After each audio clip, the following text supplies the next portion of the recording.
My daughter-in-law called me poor old lady until she found out I was a mysterious billionaire. Hello everyone. Before we start, please subscribe. It's quick, free, and helps keep our stories alive. Also, comment your city or country below. We'd love to see where you're watching from. Now let's dive into today's story. I remember the morning clearly. The sunlight was sharp, pouring through my blinds. The old clock on my kitchen wall ticked steady. It had been with me for 30 years. That morning, I moved slower than usual. I brewed my coffee in the same old pot. The smell filled my little kitchen, warm and bitter. I pulled out a single blue mug. It had a crack on the side, but I still used it every morning. Some things, no matter how worn, stay close. That mug felt like family. I sat at the small wooden table. It faced my backyard where the maple tree stood. Leaves were turning gold, drifting with the breeze. Fall in Oregon always felt like nostalgia. I wrapped my hands around the mug. The warmth soothed my thin fingers. My joints ached these days. That's what 68 years do to you. Still, I smiled to myself. Today was supposed to be special. My son's wedding rehearsal dinner, a night for family laughter and togetherness. I wanted to look my best. So after coffee, I went upstairs. My closet wasn't big, but it was neat. Rows of dresses, simple but cared for. I chose the navy blue dress, the one I had worn to his graduation. Not expensive, but it carried dignity. It carried memories stitched into the seams. I touched the fabric gently. My husband had loved this dress once. He passed away 20 years ago, a heart attack in the middle of summer. I raised our boy alone after that, worked double shifts at the public library, clipped coupons, skipped vacations, saved every dime. Every dollar went to his future. I wanted him to have choices, the kind I never had growing up. I wanted him to walk into life without carrying the weight I carried. As I zipped the dress, I paused. The mirror showed a woman with lines, but not just wrinkles, stories carved by time. I didn't see weakness. I saw endurance. I brushed my silver hair back carefully, pinned it with a simple pearl clip. No salon, no stylist, just my hands. But my reflection smiled at me. "You'll be fine," I whispered softly. "This is family. This is your son. Tonight will be a celebration of love." I truly believed that with all my heart. I reached for the small jewelry box. Inside were pieces I rarely wore. A thin gold chain, a gift from my father. A silver bracelet my son bought at 15. I clasped the bracelet gently around my wrist. It was slightly loose now. My hands had thinned over the years, but the weight felt grounding like a promise. Downstairs, I slipped on my black flats. Comfortable, not fancy, but steady. I picked up my handbag, worn but reliable. Inside were tissues, lipstick, and an old photo. The photo was of my son at 10. He was holding a baseball glove, smiling wide. I kept it with me everywhere I went. It reminded me of why I fought so hard. The drive to the country club was quiet. Highways stretched under cloudy skies. I passed familiar signs, gas stations, diners, motels, the kind of places that paint American life. The club appeared in the distance, grand and tall.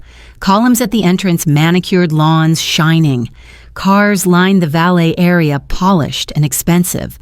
Guests in suits and gowns stepped out gracefully. I parked my modest sedan near the edge. It was 10 years old, but ran fine. I didn't care about appearances. I cared about showing up for my son. I sat in the car for a moment, hands resting on the steering wheel. My chest tightened with emotion. This was his big day, his new chapter. I whispered a quiet prayer. Let tonight be good. Let family matter. Then I stepped out, the cool air sharp. Leaves crunched softly under my shoes. The building loomed ahead, glowing with lights. Inside, I imagined laughter music, clinking glasses. I thought of speeches, toasts, and smiles. I thought of being introduced as the proud mother. I clutched my handbag closer, straightened my dress, lifted my chin. This was the moment I had waited for, to be surrounded by love, to be included. As I walked toward the glass doors, I didn't see what was waiting inside. I didn't know the whispers, the silence, or the cruel words I would soon hear. But at that moment, hope filled me. I was a mother walking into her son's life, ready to celebrate, ready to belong. And I thought nothing could take that away. The glass doors slid open quietly. Warm light spilled out, golden and inviting. I stepped inside, holding my handbag tight. The scent of roses and polished wood hit me. The lobby was grand, bigger than expected.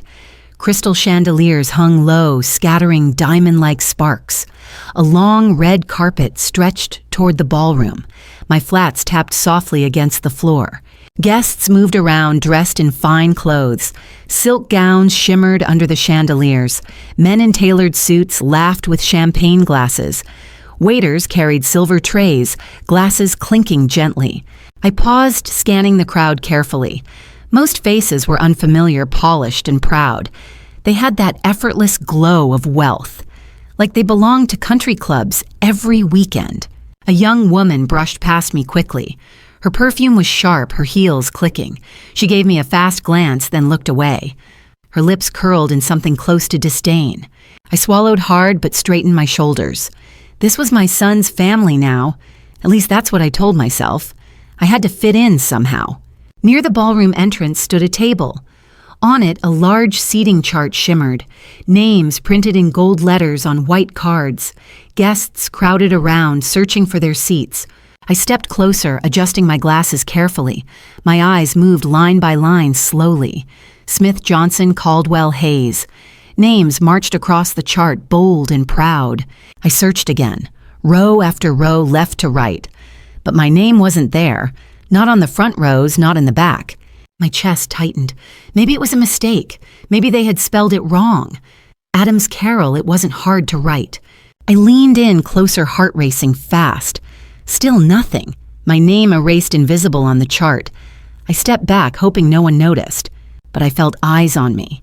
A group of women in sequined dresses whispered. One raised her brows, smirked slightly, and turned away. The others followed their laughter, clipped and sharp. My cheeks burned, but I forced a smile. I told myself it was nothing, a clerical error, a forgotten card. Still, the sting settled deep in my chest. I moved toward the ballroom entrance slowly. The double doors stood wide open. Inside, I glimpsed white tablecloths, golden centerpieces. Candles flickered, violins played softly in the background. A man in a black suit stopped me. He was young, maybe 25. His name tag read, "Event Staff." He smiled, but it didn't reach his eyes. "Ma'am, may I help you?" he asked. I nodded quickly, trying to stay calm. "Yes, I'm looking for my seat. I don't see my name on the chart." He glanced at the paper in his hand. It looked like a guest list, folded and neat. His eyes scanned it briefly, then flicked up. "Name?" he asked, voice flat and polite. "Carol Adams," I answered softly. My own name sounded foreign on my tongue. He scanned again, lips pressed into a line. Finally, he looked up and hesitated. "I think your seat is toward the back." "Near the service doors, ma'am," he said. His hand gestured vaguely past the last tables, toward the edge of the ballroom near the kitchen. The words landed heavy, almost like a blow. Not near my son, not near family, but next to swinging kitchen doors and clattering trays, as if I were just an extra guest. I forced another small smile. "Thank you," I whispered, my throat tight. I walked inside slowly, heels tapping faintly. Eyes followed me, though no one spoke.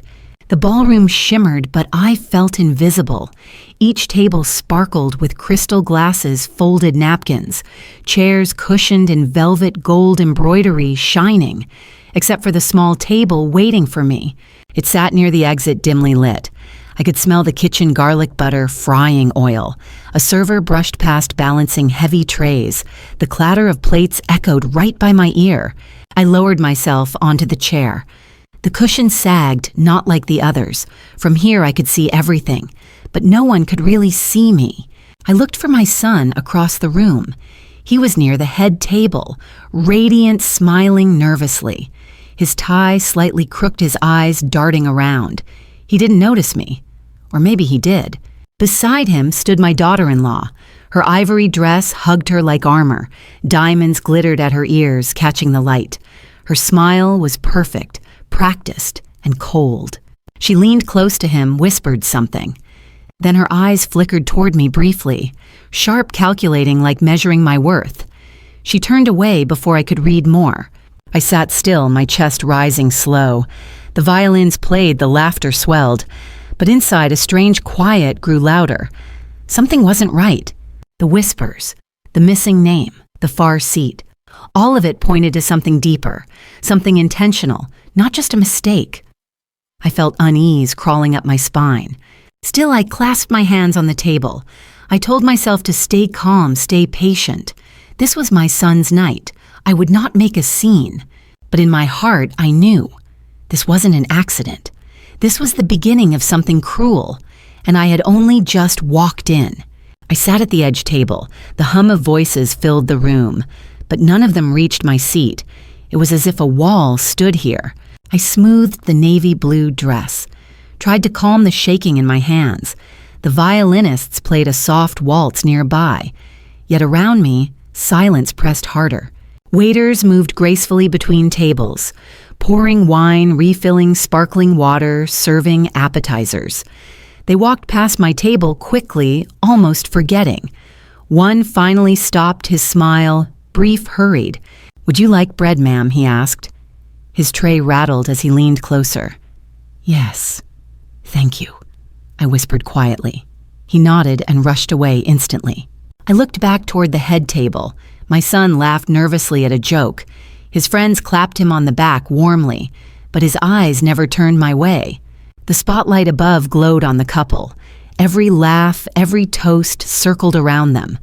Meanwhile, my corner stayed dim, shadowed, forgotten, as if my presence was an afterthought. A couple passed by, heading to the bar. They glanced at me, then whispered quickly. I caught the words, "poor lady," faintly. My cheeks burned, but I held still. The servers brought salads to each table, crisp greens, vinaigrette shining under candlelight. My plate arrived last, nearly forgotten again. The lettuce was wilted, the edges brown. I pushed it aside, appetite gone. Instead, I folded my napkin carefully, tried to appear calm, invisible, composed. Inside my chest ached heavy and tight. I remembered past dinners when things felt warm. Christmases in our small townhouse dining room, a simple roast chicken, mashed potatoes, apple pie, my son laughing, stealing extra rolls. Now that warmth was gone completely. This new family's air was different, polished, cold, and quietly cruel. It wasn't the home I once knew. I rose slowly, deciding to greet someone. Maybe I could start a conversation. I walked toward a table of relatives. They were chatting, glasses clinking lightly. As I approached, their words faltered. Smiles stiffened, eyes shifted, voices lowered. One woman glanced at my dress. Her nose crinkled slightly, then turned away. I forced a small hello voice, trembling. "Beautiful evening, isn't it?" I asked. They nodded politely, silence stretching long. Then their talk resumed, shutting me out. I stood there, awkward hands clasped tight. The laughter around me felt louder suddenly. I stepped back, retreating to my lonely seat. The weight of rejection pressed down heavy. My son glanced my way for a second. Our eyes almost met across the room, but then he looked away quickly. His hand rested on his bride's arm. The message was clear, sharp, undeniable. His loyalty was shifting his silence louder, and I sat there watching it happen, my place shrinking smaller with each moment. The air grew thick with whispers. I caught fragments old-fashioned out of place. Each word sliced sharper than the last. Each stare reminded me I didn't belong. Still, I straightened my back firmly. If they wanted me small, I'd resist. But deep down, a hollow feeling spread, like I had been erased in plain sight. The evening dragged with toasts and speeches. Voices praised the bride's family endlessly. Their wealth, their traditions, their contributions. Not a single word about me. The microphone passed from hand to hand, each speech more polished than the last. But my name was never spoken once. Not mother, not sacrifice, not love. I lifted my glass of water silently, pretended to sip though my throat was dry, pretended the whispers didn't reach my ears, pretended I still mattered in this room. But the truth grew clearer with every laugh.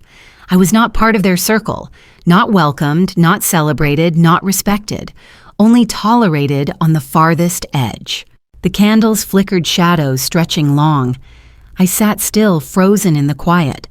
The distance between me and them widened, and my heart cracked a little deeper.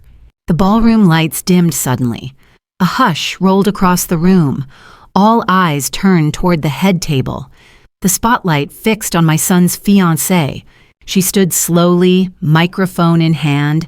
Her ivory dress shimmered diamonds catching sparks. The crowd applauded, clinking glasses together. She raised her hand, silencing them gracefully. "Thank you all for being here tonight," she began. Her voice was sweet, polished, rehearsed, every word wrapped in charm and confidence. She looked like she owned the room. She spoke of love, of family, of future. Guests nodded, smiling warmly at her words. I sat still, clutching my glass tight, waiting for her to mention me. She thanked her parents for their support, thanked friends for standing by their side, thanked her bridesmaids, cousins, uncles, aunts. Her voice flowed like honey across the room, but not once did she mention me. Not once did she say mother. My chest tightened with each passing second. Hope drained away, replaced by cold dread. Then her tone shifted sharper, deliberate. "And thank you all," she said, smiling, "for helping us create such a beautiful evening." Her eyes flicked in my direction. A pause, heavy, lingering too long. The room grew still, anticipation building. She tilted her head, lips curving cruelly. "And thank you for tolerating our poor old lady." Laughter rippled, sharp and cutting. A few guests gasped, softly uncomfortable, but others chuckled, whispering behind raised hands. The spotlight burned hotter on my face. My stomach dropped. My ears rang. The words echoed louder than the violins. "Poor old lady." I froze in my chair. My hands went numb, shaking slightly. The glass in my grip trembled dangerously. I set it down before it shattered. Across the room, eyes turned toward me, some filled with pity, others with mockery. Cameras lifted, flashes of light blinking. The humiliation spread like wildfire instantly. The MC laughed nervously into his mic. "All right, let's move on, shall we?" he said. But the damage was already done. The words still hung heavy in the air. I tried to steady my breathing. Inhale, exhale, slow, deliberate. But my chest tightened, throat closing fast. Tears pressed at the corners of my eyes. I looked toward my son desperately. He sat, frozen eyes darting nervously. His jaw clenched, but he stayed silent. Not a word, not a defense. The crowd buzzed with whispers again. "She doesn't belong here," someone muttered nearby. Old-fashioned, another voice hissed behind me. Each phrase stabbed deeper into my heart. I lowered my gaze to the table. The candle flame flickered, distorted through tears. My reflection in the glass looked foreign, small, fragile, erased before my very family. The violinists began again, awkwardly filling silence. But the melody sounded hollow, mocking. Every note scraped against my raw nerves. Every chord reminded me of the shame. The bride laughed lightly as if joking. She brushed her hair back, dismissing the moment. But I knew it wasn't just a slip. It was meant to wound. The crowd returned to chatter slowly. Plates clinked, glasses, raised forks, scraped porcelain. But the humiliation clung to me tightly, like a shadow that wouldn't lift. I sat frozen in place. My fingers twisted the silver bracelet tightly, the one my son gave me years ago. Now it cut into my skin sharply. I wanted to disappear, to vanish from that glowing ballroom, to escape the eyes, the laughter, the whispers. But I stayed still, silent, anchored by pain. Every second stretched endlessly. The music played, but I heard nothing, only the echo of her cruel words. Poor old lady. I had never felt smaller, never felt more invisible, more discarded. And yet every eye was still on me. The humiliation was complete, undeniable, suffocating. I sat frozen in my chair. The laughter faded, but the sting remained. My ears still rang with her words. Poor old lady. I pressed my palms against my lap. My fingers trembled, cold and stiff. The silver bracelet dug into my skin. It felt heavier than ever before. Around me, life moved on. Glasses clinked, forks scraped. Voices rose again. But to me, the room was silent. Silent in a way that screamed louder. I looked down at my plate. The salad leaves had wilted further. The vinaigrette pooled at the edges. Even the food seemed unworthy of me. I forced myself to breathe slowly. Inhale, exhale, steady, quiet and visible. But the air felt thick in my lungs, like every breath was borrowed space. I glanced toward the head table. My son still sat beside her. His jaw was tight, his face pale, but he said nothing. He didn't rise, he didn't speak, he didn't defend me. His silence hurt more than her words. I remembered when he was little, when he would rush home after baseball, mud on his pants, smile wide as sunlight. "Mom, did you see me play?" Back then, I was his world. Back then, he needed me for everything. Now in this glowing ballroom, I was less than nothing. Tears burned at the back of my eyes, but I held them in stubbornly. I would not give her the satisfaction. I would not break, not here. Still, my chest ached fiercely, like a hand pressing down relentless. Every whisper, every stare weighed heavier. My dignity was slipping thread by thread. A woman at a nearby table leaned in. Her voice carried just enough for me.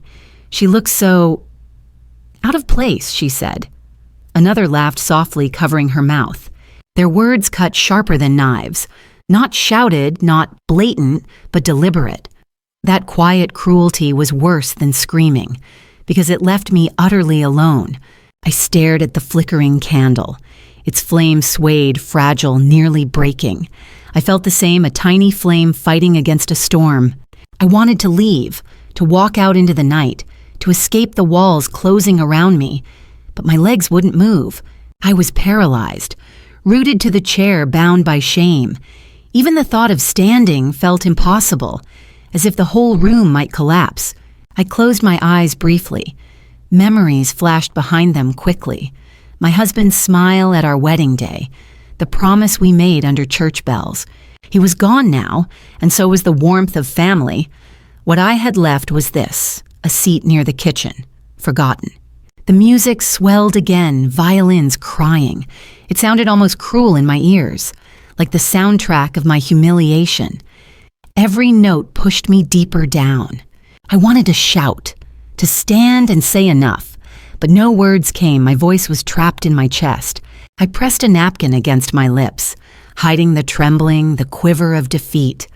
I prayed no one saw the tears forming, but I knew they did. The waiters rushed past with trays, plates of steak, salmon, roasted vegetables. The smell of garlic and butter surrounded me. Still, my appetite was gone completely. One server hesitated near my chair. He looked at me for just a second. His eyes were kind, uncertain, almost sorry. Then he turned away quickly. Even kindness felt fleeting, fragile.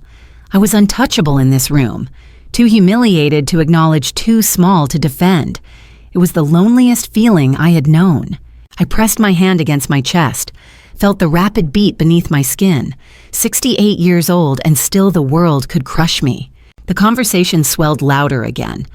Toasts rose, glasses clinked, laughter soared. It was as if nothing had happened, as if I had been erased completely. My tears finally spilled, hot and silent. I dabbed them away quickly with the napkin, but they kept coming unstoppable, salt-stinging mascara smudging faintly. I turned my face slightly away, toward the dim wall near the kitchen doors. I wanted to disappear into that shadow, to melt away where no one could see. But I couldn't. I was trapped in the spotlight of shame, not by light but by whispers, not by stage but by silence. The minutes dragged endlessly, each second stretched like hours. I sat alone, aching, invisible, in the middle of a room full of people. And in that moment, I realized I had reached the bottom, the place where dignity is stripped bare, the place where even hope feels lost. The violin faded into background noise. The chatter blurred into a dull hum. For a moment, I wasn't in the ballroom. I was somewhere deeper inside my mind. I dabbed my tears with the napkin. My hands shook, but something shifted inside. A flicker of fire rose quietly in me, a reminder that I wasn't always this small.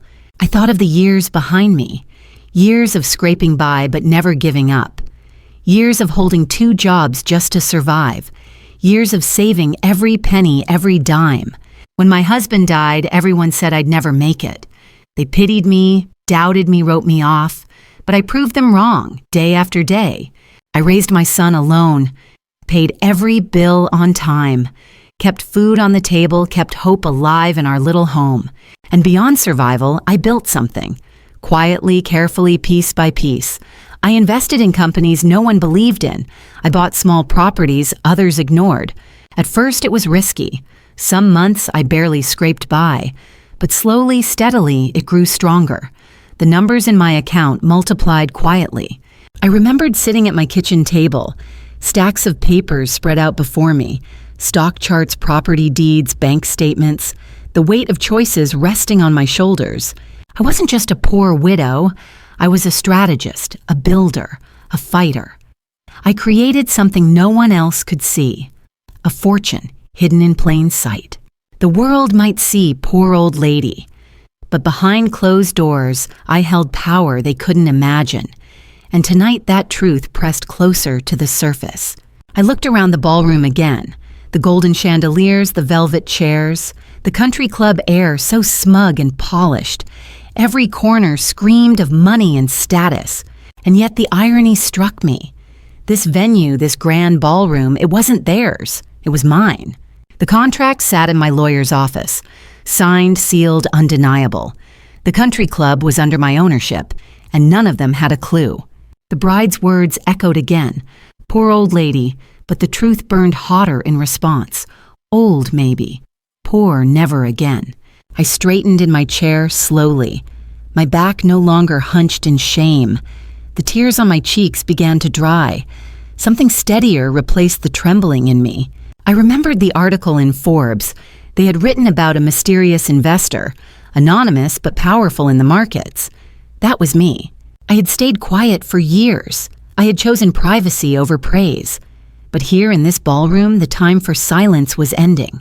I glanced toward my son again. He still avoided my gaze, frozen in silence. But I no longer sought his defense. I no longer begged for recognition. I already had it in my bank accounts, in my deeds, in my unshakable survival. The humiliation still hurt, but it didn't define me anymore. Her words were just noise now, noise against the truth I carried. I placed my hands firmly on the table, felt the weight of the silver bracelet. It reminded me of sacrifice, of love, but also of strength carved from hardship. I whispered to myself softly, "You forgot who I am." My voice was steady this time. Not broken, not small, steady. The ballroom glowed around me still. The laughter swelled, the glasses clinked, but I wasn't drowning in it anymore. I was rising above quietly and visibly. They thought they had erased me. But the erasure was only temporary, because soon the truth would surface, and the room would never see me the same. For the first time that night, I smiled. It wasn't wide, not obvious, not forced. It was small, knowing, almost secretive, a smile born from realization. I wasn't powerless. I wasn't erased. I wasn't the poor old lady. I was the storm they didn't expect. I sat taller in my chair. The silver bracelet caught the candlelight softly. It wasn't just jewelry, it was a reminder of my journey. I inhaled slowly, filling my lungs. The humiliation still lingered sharp and heavy, but beneath it, something else stirred. Resolve. I reached into my handbag quietly. The leather was worn corners fraying slightly. Inside, my phone buzzed faintly. A single message from my lawyer glowed. It read, "Everything is ready. Just say when." My thumb hovered over the screen. The words steadied me like an anchor. I wasn't trapped. I had options. The ballroom buzzed with more laughter. The bride moved gracefully from table to table, her smile wide, her voice dripping charm. But I noticed the smugness in her eyes. She thought she had won tonight, thought she had crushed me with words. But the truth was, waiting silent, patient, and I was the keeper of it. I tucked the phone back into my bag. Not yet, I told myself. Timing mattered more than emotion. A storm must strike at the right moment. The waiter passed by with red wine. "Refill, ma'am," he asked quietly. I nodded, watching the crimson pour. The glass caught the golden light. I lifted it not for a toast, but as a quiet vow to myself. I would not leave this room defeated. Not tonight, not ever again. My eyes swept across the ballroom. The chandeliers sparkled overhead, almost mocking. The golden centerpieces shimmered on every table. I traced each detail with calm intent. This was my stage. Not theirs, not hers, mine. Because behind the glamour and noise, the truth of ownership belonged to me. The irony nearly made me laugh. They humiliated me in my own house.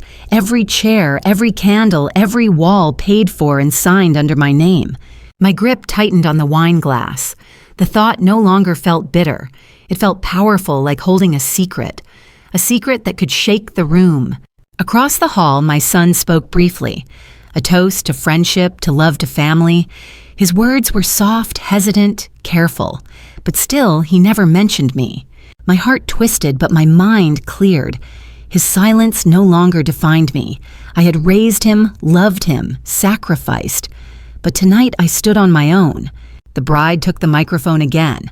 Her laughter floated graceful yet sharp.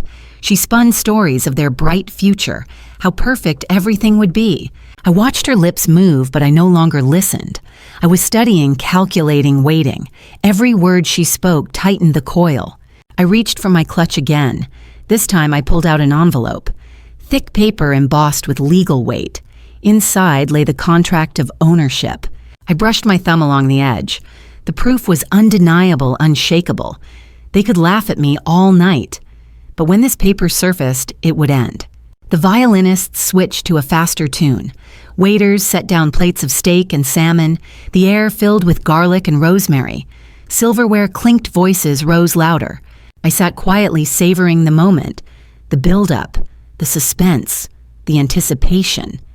No one knew what I held inside. No one guessed I was preparing the stage. The bride passed near my table briefly. Her eyes swept over me dismissively. She leaned closer and whispered cruelly, "Don't get too comfortable, poor lady." Her words landed like ash this time. Not burning, not cutting, just empty. Because I knew what was coming, and she didn't. I smiled, faintly steady and calm. Her smirk faltered just for a second. She walked away quickly, rattled somehow. Even silence can be louder than words. I tapped the envelope gently on the table. The sound was small but deliberate, like the ticking of a clock before midnight. The countdown had already begun. A guest at the next table leaned in. "Are you all right?" she asked softly. Her eyes were kind, unlike the rest. I nodded, voice low but steady. "I will be," I whispered back. She frowned, confused by my certainty, but she turned away, sensing my composure. She didn't need to know.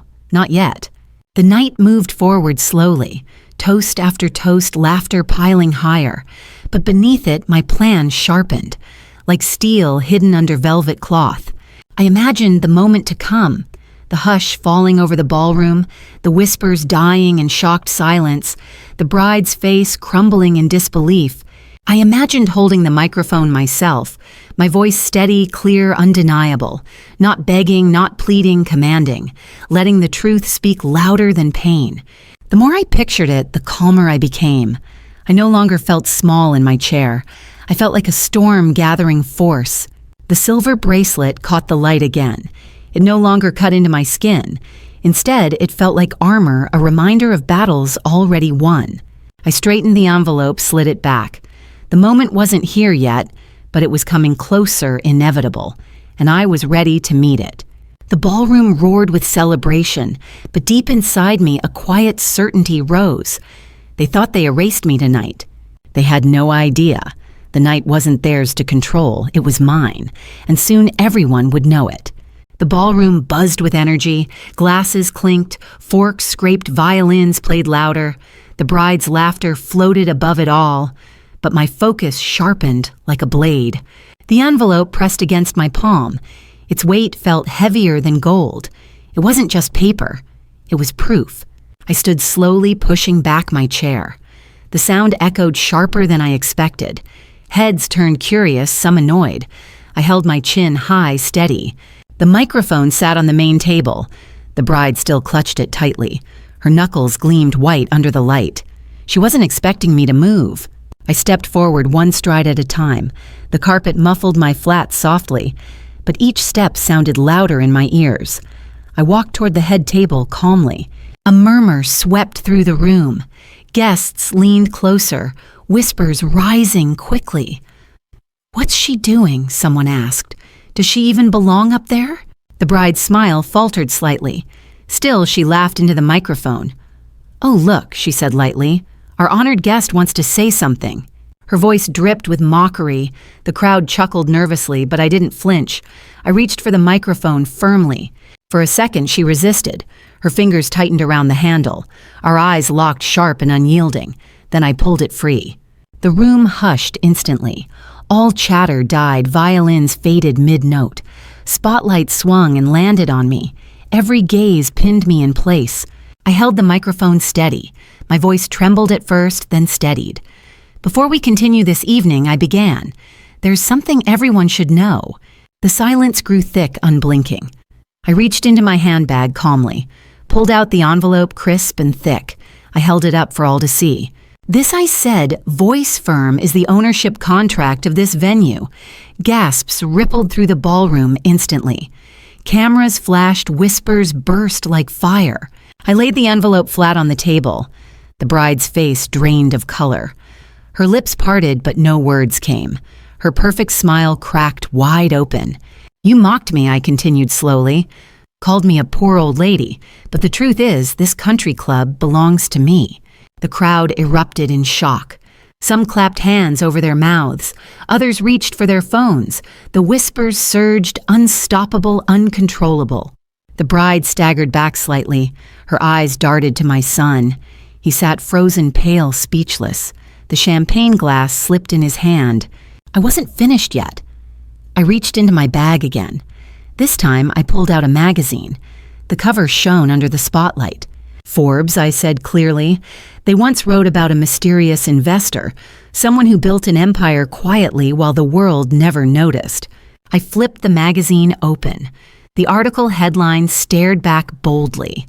"The mysterious billionaire behind hidden investments." That billionaire was me. I held it high for the crowd. The cameras clicked furiously, lights flashing. "Old, yes," I said firmly, "but poor, never." The guests gasped louder this time. A few even clapped spontaneously. The whispers twisted into stunned silence. No one laughed now. The bride's face turned ashen. Her perfect composure shattered entirely. Her hands shook diamonds, catching the light. She looked small, suddenly powerless. My son's mouth opened slowly. "Mom," he whispered faintly, but his voice drowned in the murmurs. The room was mine now. I turned toward the crowd calmly. "I stayed quiet for years," I said. "I let people assume, let them whisper. But tonight, enough is enough." I set the magazine beside the envelope. Two truths side by side, undeniable. I own this place, and I am that billionaire. The room exploded with noise. Some guests stood clapping in disbelief. Others gasped, phones raised to record. The MC froze, jaw hanging open. The violinists stopped completely. The only music now was the chaos. Laughter vanished, replaced by gasps. Respect filled the silence where shame had been. I breathed deeply, steady and calm. For the first time that night, I wasn't shrinking in my seat. I was standing tall in truth. The bride tried to speak finally, her voice cracked, brittle and weak. This can't," she stammered. But no one listened anymore. Every eye turned from her to me. Every ear tuned to my voice. The power had shifted entirely, and I held it without apology. I lowered the microphone slowly. The silence roared louder than words. My heart pounded not with fear, but with victory pure and unshakable. I glanced once more at my son. His face was pale, his eyes wide. He didn't speak, didn't move. But the truth had spoken for me. The twist was complete. The poor old lady was gone. In her place stood the billionaire, the mother they never expected. The ballroom erupted in chaos. Voices rose sharp and disbelieving. Chairs scraped against the polished floor. Cameras flashed, recording every second. Some guests gasped loudly, covering their mouths. Others whispered frantically, leaning across tables. A man in the back clapped suddenly. Then another joined louder this time. Soon a ripple of applause spread. It wasn't polite, it was fierce, defiant, a wave crashing against the bride's silence. The room had shifted entirely. I stood still, microphone lowered. My hands no longer trembled. For the first time that night, I wasn't invisible. I was undeniable. The bride's face drained of color, her perfect smile shattered into pieces. Her hands shook, clutching her diamond bracelet. She whispered to herself, lips pale. "This isn't real," she muttered softly. But no one heard her denial. The guests were too busy staring, and not at her, at me. My son's eyes stayed wide. He looked between me and the papers. His lips parted, but no words came. He was caught between shock and shame. I turned my gaze toward him. For a second, our eyes finally met. His mouth opened, voice breaking. "Mom, why didn't you tell me?" But the microphone caught his whisper. The crowd heard his fragile question, and the room fell quieter again. Every ear waited for my response. I lifted the microphone slowly. My voice carried steady across the ballroom. "I wanted to protect you," I said, not from money, but from pride. Gasps rose again, but softer this time. It wasn't shock, it was sympathy. Some guests nodded, eyes glistening faintly. They saw me differently now. The bride stumbled forward suddenly. She grabbed my arm, desperate, trembling. "You're lying," she hissed harshly. Her voice cracked sharp with panic. But the envelope sat on the table. The Forbes article lay beside it. Every word, every signature, every fact, undeniable, unshakable true. The MC cleared his throat nervously. "Ladies and gentlemen," he began carefully, "it appears we owe Mrs. Adams an apology." His words struck like a gavel. The bride froze, eyes wide with horror. She tried to smile, but her lips shook. She turned to her friends for help, but even they looked away. Whispers turned against her swiftly. She humiliated her own mother-in-law, and she didn't know the truth. How cruel can you be? The laughter that once mocked me vanished. Now it circled her instead, sharp and cold. She was the target, not me anymore, and she knew it. Her shoulders slumped, posture crumbling. Her face burned red under the spotlight. She reached for my son's hand desperately, but he pulled it back slowly. The gesture was small but final. Gasps echoed, some guests even clapped. The humiliation was complete. The bride was left standing alone. I stepped back slightly, microphone lowered. The noise swirled around me relentlessly. Applause, whispers, camera flashes, but I felt strangely calm. This wasn't revenge, it was revelation. The truth had surfaced, undeniable, unstoppable, and with it, respect returned to me. The waiters stood straighter, attentive now. One even bowed slightly as he passed. Guests who once whispered cruelly now stared, not with pity, with awe.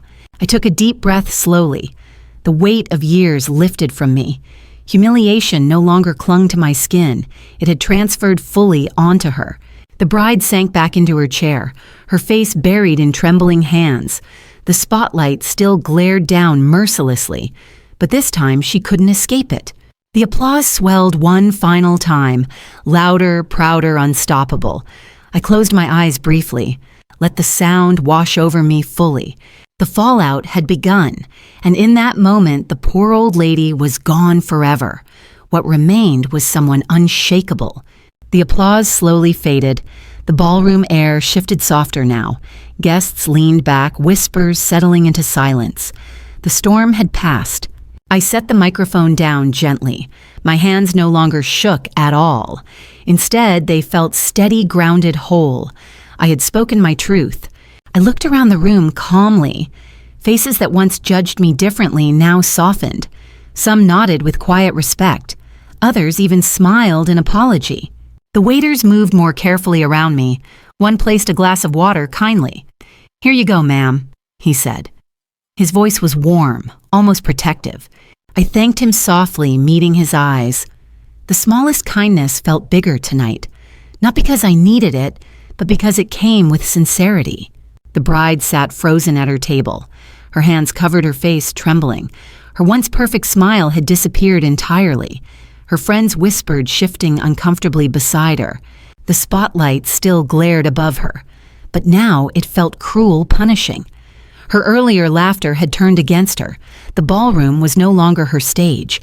My son stared at me quietly. His eyes glistened under the light. He finally stood walking toward me slowly. Each step seemed heavy with regret. "Mom," he said softly, voice breaking. His hand reached for mine gently. "I'm sorry, I should have spoken sooner." The words carried weight, heavy but honest. I studied his face for a moment. The boy I raised was still there. Behind the suit, behind the silence, he was still my son. I squeezed his hand firmly. "Learn from this," I whispered gently. "Family means more than appearances." His eyes filled with quiet understanding. The bride lifted her head finally. Mascara streaked down her cheeks faintly. She looked at me, eyes wide broken. Her voice cracked when she spoke. I didn't know she whispered hoarsely. Her words fell heavy, desperate, unfinished. But they weren't excuses. They were admissions of her mistake. I didn't smile at her downfall. I didn't need to. Her silence, her shame, was consequence enough. I turned away, no anger left. Instead, a strange peace filled me. The truth had been spoken. The wound was closing slowly. The ballroom staff dimmed the lights. The violinist played softly once more. This time the music didn't sting. It felt gentle, almost healing. Guests began to rise, preparing to leave. Some approached me quietly, respectfully. "Thank you for sharing," one woman said. "You reminded us of dignity tonight." Another man shook my hand firmly. "You're stronger than anyone here realized," he added. Their words weren't empty flattery. They were genuine acknowledgments of truth. I smiled politely, accepting each kindness, but I didn't bask in it. I had never wanted admiration. All I wanted was respect. The bride remained in her chair. Her shoulders slumped, her eyes downcast. The glitter of her diamonds meant nothing now. She had lost something greater, trust. I hoped she would reflect deeply, not on my wealth, not on her shame, but on the cruelty she chose so easily. Cruelty always circles back eventually. My son stood beside me still. His presence was quieter now, humbled. I knew we had work ahead, but reconciliation felt possible again. As the night ended, I gathered my handbag and papers. The weight felt lighter this time. Because I carried more than proof, I carried peace. I walked toward the doors slowly. The cool air met me outside. The night sky stretched wide and calm. The stars glittered above the country club. For the first time all evening, I breathed freely, deeply, without fear. Not the breath of humiliation, the breath of freedom, of dignity restored. I whispered softly to myself, "Family can hurt you, but truth always wins." The words felt like closure. I paused, looking back once more. The ballroom glowed behind me, fading. It would be remembered differently now, not as my humiliation, but as the night truth stood tall. What do you value more, appearances or the truth? Would you defend family when silence feels easier? And when you see cruelty, do you stay quiet or do you speak? Family can hurt you, but truth always wins. Love can rebuild what was broken. Share your thoughts in the comments. Subscribe for more real family stories. And remember, respect is priceless.